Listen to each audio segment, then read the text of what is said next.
الحمد لله وحده والصلاة والسلام على من لا نبي بعده وعلى آله وأصحابه ومن تبعهم أجمعين.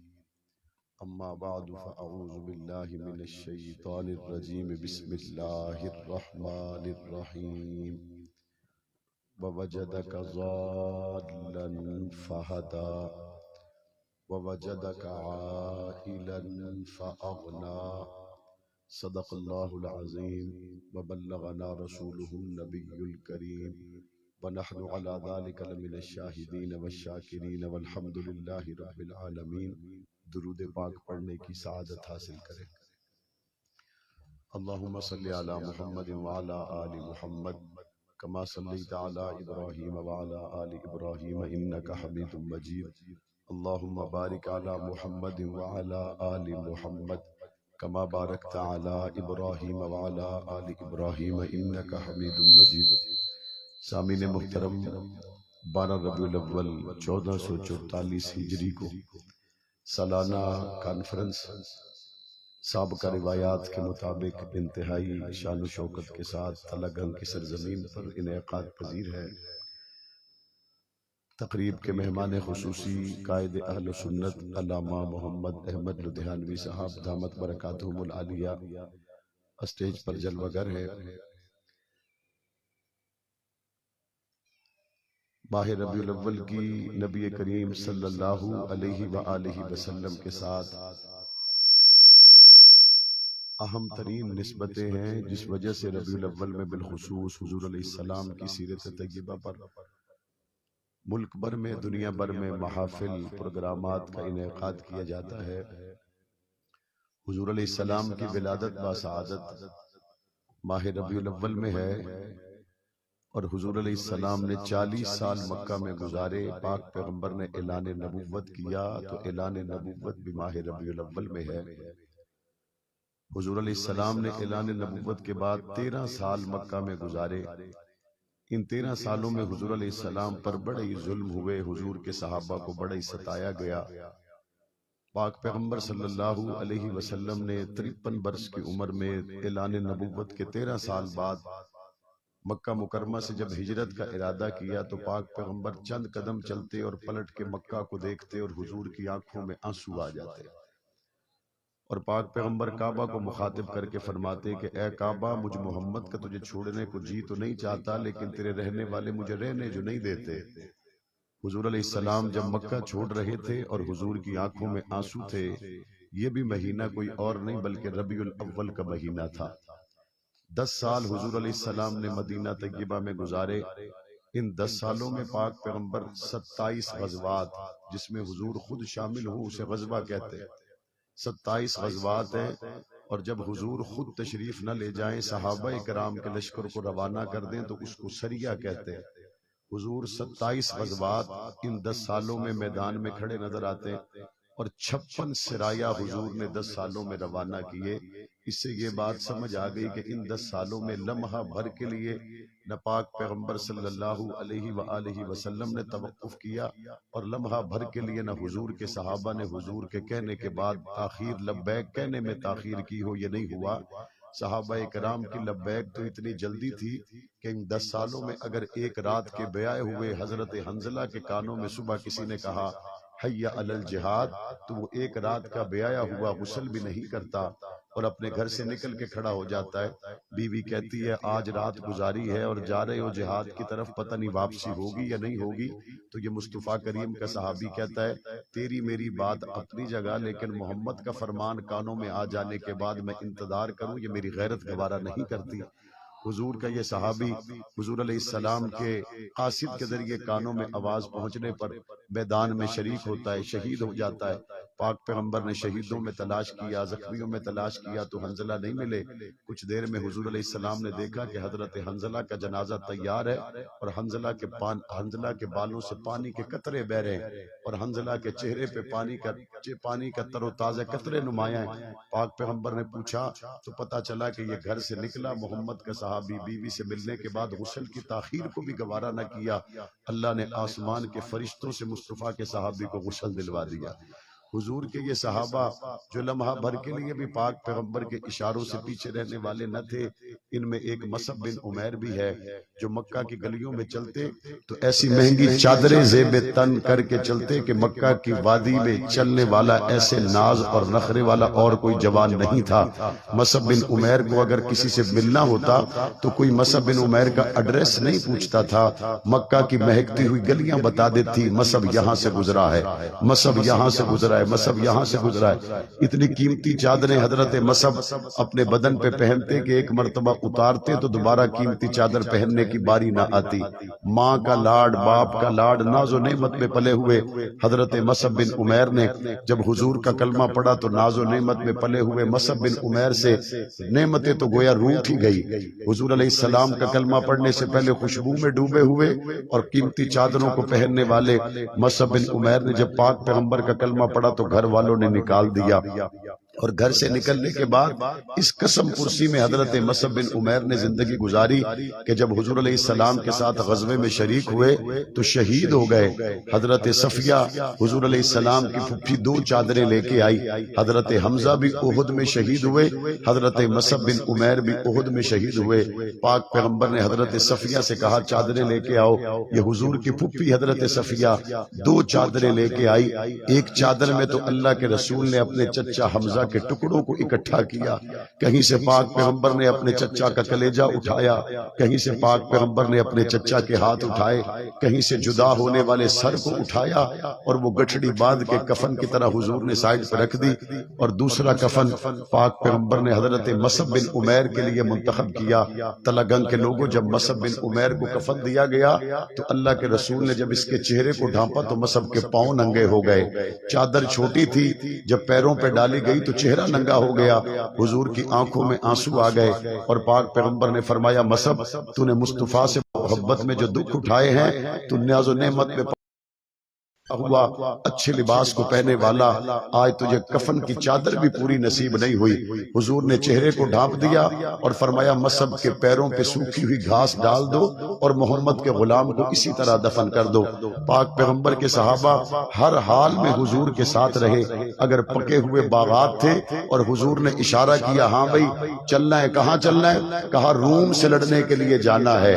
اس وقت کا امریکہ، اس وقت کی نیٹو، اس وقت کا ایٹم، اس وقت کی سپر طاقت سے لڑنے کے لیے حضور نے جب صحابہ کرام کو پکارا تو صحابہ کرام کی اس وقت حالت یہ تھی کہ کھجوروں کے باغات پکے ہوئے تھے اور پچھلے سال کی فصل ختم ہو چکی تھی، اگلے سال کا انحصار اسی پر تھا۔ لیکن جب حضور نے فرمایا کہ روم کے مقابل جانا ہے، کسی بھی صحابی نے منہ موڑنا گوارا نہ کیا، کسی نے منہ موڑ کر کھجوروں کے درختوں کو نہ دیکھا، کسی نے منہ موڑ کر اگلے سال کے غلے اور پچھلے سال کے ختم ہو جانے والے مناظر کو نہ سوچا، نہ دیکھا، نہ دہرایا، نہ بات کی، اور حضور کے اشاروں پہ چل نکلے۔ اور حالت کیا ہے روم کے مقابل میں لڑنے جانے والوں کی؟ مصطفیٰ کریم کے غلاموں کی حالت یہ ہے، کسی کے پاؤں میں جوتا نہیں تھا، کسی کو پیاس لگی تو اس نے کھجور کی گٹلی کو چبایا، جب اس کی پیاس بجھ گئی تو اس نے وہی کھجور کی گٹلی نکال کر دی، تو دوسرا مصطفیٰ کا صحابی کھجور کی گٹلی منہ میں رکھتا ہے اور اس کے بعد سفر جاری رکھتا ہے۔ حضور علیہ السلام نے صحابہ کرام کو سواریوں پر تقسیم کیا، امیر لوگ تو تانے دینے لگے، کہنے لگے یہ دیکھو یہ غریب، یہ پھٹے پرانے کپڑوں والے، یہ لڑنے جا رہے ہیں روم کے ساتھ، سارا دن محنت مزدوری کرتے ہیں اور جو غلہ اکٹھا ہوتا ہے اس میں سے مٹھی لا کے محمد کے چندے میں ڈال دیتے ہیں، ان کا کام دیکھو، یہ روم سے لڑنے کے لیے جا رہے ہیں، پہننے کے لیے جوتا کوئی نہیں، یہ روم سے لڑنے کے لیے جا رہے ہیں، کھانے کے لیے نوالا کوئی نہیں۔ منافق اس وقت بھی بات کرتے تھے، منافق آج بھی بات کرتے ہیں کہ یہ چھوٹی سی مسجد کے چھوٹے قد کے حق نواز کو دیکھو، یہ ایران سے لڑنے کی باتیں کر رہا ہے۔ دنیا ہمیشہ وسائل کو دیکھتی ہے۔ 20 سال پہلے بھی لوگوں نے کہا یہ ملا عمر کا چھوٹا پرانا کچا گھر ہے اور یہ امریکہ سے لڑنے کی باتیں کر رہا ہے، ان کے اپنے رہنے کے لیے مکان کوئی نہیں، اپنے کھانے کے لیے روٹی کوئی نہیں، پہننے کے لیے جو بوٹ ہے ان میں تسمے کوئی نہیں، اور پہننے کے لیے جو امامہ ہے وہ جگہ جگہ سے پھٹا ہوا ہے، اور یہ کہتے ہیں ہم روم سے لڑیں گے، اور آج یہ کہتے ہیں ہم امریکہ سے لڑیں گے۔ اللہ نے اس وقت مصطفیٰ کے صحابہ کا روب سپر طاقتوں پر ڈال کر 1400 سال کے بعد صحابہ کے غلاموں کا کفر پر روب ڈال کر بتا دیا دنیا میں کبھی بھی مسلمان ایٹم پر اعتماد نہیں کرتا، محمد کی غلامی پر اعتماد کرتا ہے۔ دنیا میں مسلمان کا یہ کام ہی نہیں ہے وہ ایٹم پہ اعتماد کرے، مسلمان کا یہ کام ہی نہیں ہے وہ تیر و تلوار پر اعتماد کرے، مسلمان کا تو سب سے بڑا اسلحہ ہی محمد مصطفیٰ کی غلامی ہے، مسلمان کا تو سب سے بڑا اسلحہ ہی توکل ہے، مسلمان کے پاس تو سب سے بڑی دولت ہی اللہ اور اس کے رسول کی محبت ہے۔ پاک پیغمبر جب لے گئے نا صحابہ کرام کو تو منافق اس وقت کہنے لگے، کہتے یہ دیکھو یہ پھٹے پرانے کپڑوں کے ساتھ روم سے لڑنے کے لیے جا رہے ہیں، ہم تو کبھی نہ جائیں گے، گئے تو مارے جائیں گے۔ اور یہاں پہ قرآن کہتا ہے کہ منافق ہیں، حضور کے واپس آنے سے پہلے قرآن کہتا ہے یا تذرون الیکم اذا رجعتم الیہم قل لا تعتذروا لن نؤمن لکم قد نبأنا اللہ من اخبارکم۔ اب جب آپ واپس جائیں گے یہ منافق آپ کے پاس بہانے لگاتے ہوئے آئیں گے، وہ جی ہم تو آنے ہی والے تھے، بس پہنچنے ہی والے تھے، بس آپ واپس آگے، ورنہ ہم تو دل سے آپ کے ساتھ ہیں۔ تو آپ ان کو جاتے ہی بتا دیجئے گا اللہ نے تمہاری منافقت پر مجھے بتلا دیا ہے، تمہارے جھوٹے ہونے میں شک کوئی نہیں۔ میں نے کہا یا رسول اللہ کچھ غریب صحابہ جانے سے رہ گئے تھے جن کے پاس وسائل نہیں تھے، کچھ غریب جانے سے رہ گئے تھے جن کے پاس سواریاں نہیں تھی، قرآن ان غریب صحابہ کا وکیل بنتا ہے۔ اور قرآن پتہ ہے کیا کہتا ہے؟ جب غریب صحابہ حضور کے پاس آئے اور آ کر کہا آپ نے سواریوں پہ باریاں تقسیم کی ہیں، ہمیں بھی کسی سواری پہ تقسیم کر دیں، آپ نے سواریوں پہ باریاں تقسیم کی ہیں، ہم بھی آپ کے ساتھ جانا چاہتے ہیں، ہم غریب ہیں، ہمارے پاس سواری کوئی نہیں، ہم غریب ہیں، ہم خرچ کرنے کی صلاحیت نہیں رکھتے، لیکن یا رسول اللہ جان تو ہے نا، وقت تو ہے نا، بس یہ ایک جان ہے یہ آپ پہ قربان کرنا چاہتے ہیں، یہ وقت ہے یہ آپ کے ساتھ بتانا چاہتے ہیں۔ پاک پیغمبر نے مدینہ منورہ میں آنے والے ان غریب صحابہ کو کیا کہا؟ پاک پیغمبر نے کہا بھئی سواریوں پہ باریاں تو تقسیم ہو گئی، اب لے جانے کا سامان میرے پاس نہیں ہے، لہٰذا تمہیں یہیں پہ ٹھہرنا پڑے گا۔ صحابہ کرام نے جب پاک پیغمبر کو دیکھا کہ ہمیں لے جانے کی سبیل حضور کے پاس نہیں ہے، صحابہ نے منہ موڑا۔ اس منہ موڑنے کو قرآن بیان کرتا ہے، صحابہ کے پاس خرچ کرنے کے لیے مال نہیں تھا، کرتا ہے تولب اعینہم تفیض من الدمع حزنا اللہ یجدوا ما ينفقون۔ امیروں کو نہیں رب دیکھتا، غریب محمد کے مخلص صحابہ ہوں، رب ان کی آنکھوں سے آنے والے آنسوؤں کو بھی قرآن کی آیتیں بنا دیتا ہے۔ مال والے پیچھے رہ گئے تو قرآن کہتا ہے منافق ہے، اور غریب کی آنکھوں میں آنسو آ گئے تو اللہ ان آنسوؤں کو بھی قرآن کی آیتیں بنا دیتا ہے۔ 10 سال حضور صحابہ مدینہ منورہ میں ساتھ رہے، کسی موقع پر بھی صحابہ کا دل ڈوبا نہیں، کسی موقع پر صحابہ پریشان نہیں ہوئے، کسی موقع پر صحابہ ڈگمگائے نہیں، کسی موقع پر صحابہ لمحہ بھر کے لیے اپنے مشن سے پروگرام سے ہٹے نہیں۔ لیکن تلا گنگ کے لوگوں ایک دن آ گیا جب صحابہ کے دل ڈوب گئے، ایک دن آ گیا جب صحابہ کی آنکھوں کے بندھن ٹوٹ گئے، ایک دن آ گیا جب صحابہ غم کے ان پانیوں میں چلے گئے جہاں سے بظاہر نکلنے کی امید کوئی نہیں تھی۔ اور وہ دن بھی اسی ربیع الاول میں آیا جب پاک پیغمبر دنیا سے چلے گئے۔ حضور کے صحابہ کو یہ خبر پہنچی کہ حضور دنیا سے چلے گئے، صحابہ پہ اس سے بڑی قیامت کوئی نہیں تھی۔ جنگل میں بکریاں چرانے والے محمد کے صحابی کو ایک شخص نے کہا او حضور کے غلام تو یہاں بکریاں چراتا ہے، تجھے پتہ نہیں مدینے سے مصطفیٰ دنیا سے پردہ کر گئے، یہ بکریوں کو چھوڑ کر مدینے کی طرف دوڑا۔ اس کو خیال آیا آج واپس جاؤں گا، سارا کنبہ قبیلہ خاندان تو مدینے میں ہوگا لیکن مصطفیٰ سے ملاقات نہیں ہوگی۔ روایات میں لکھا اس نے دونوں انگلیاں آنکھوں پہ رکھی اور منہ آسمان کی طرف کر کے کہا یا اللہ ان آنکھوں نے محمد کا دیدار کیا ہے، اگر حضور نہیں رہے تو مجھے آنکھوں کی روشنی کی ضرورت کوئی نہیں۔ اب یہ روشنی اس وقت واپس آئے جب دن قیامت کا ہو اور مصطفیٰ کا چہرہ سامنے ہو۔ روایات میں لکھا ہے جب اس نے انگلیاں ہٹائی تو اس کی آنکھوں کی بینائی جا چکی۔ حضور کی جدائی کا جو صدمہ حضرت فاطمہ الزہرا کے دل پہ آیا، حضرت فاطمہ بیان کرتی ہے میرے بابا محمد کی جدائی سے جو صدمہ میں فاطمہ کے دل پہ آیا، یہ صدمہ دن پہ آتا تو رات بن جاتے، پہاڑوں پہ آتا تو پہاڑ ریزہ ریزہ ہو جاتے۔ حضرت عمر فاروق پر جو صدمے کی کیفیت ظاہر ہوئی، تلوار نکال لی اسی ربیع الاول کے مہینے میں اور کہا اگر آج کوئی کہے گا مسلمانوں کے نبی دنیا سے چلے گئے تو میری تلوار اس کی گردن کاٹ ڈالے گی۔